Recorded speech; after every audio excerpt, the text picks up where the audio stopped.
അറിഞ്ഞൊരു വാർത്ത ഞാൻ വരിയിലൊതുക്കാം, ആറ്റൽ റസൂലിൻ മധുഹുരയ്ക്കാം. അറിഞ്ഞിടണം ഈ കഥ ഇത് ഹക്കാം. അറിഞ്ഞൊരു വാർത്ത ഞാൻ വരിയിലൊതുക്കാം, ആറ്റൽ റസൂലിൻ മധുഹുരയ്ക്കാം. അറിഞ്ഞിടണം ഈ കഥ ഇത് ഹക്കാം. കാണേ കരഞ്ഞത് ഒരു ഇത്ത മരത്തടിയാൽ,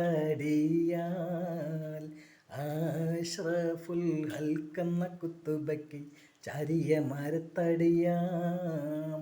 ഒരു നാളിൽ മദീനത്തെ മസ്ജിദിൻ പുറത്തു നിന്ന് ഒരു കൊച്ചു പൈതലിൻ കരച്ചിൽ പോൽ ലതാ കേൾക്കുന്നു.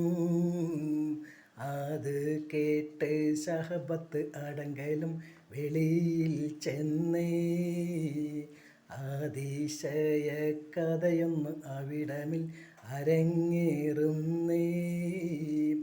ഒരു നാളിൽ മദീനത്തെ മസ്ജിദിൻ പുറത്ത് നിന്ന് ഒരു കൊച്ചു പൈതലിൻ കരച്ചിൽ പോൽ ലതാ കേൾക്കുന്നു.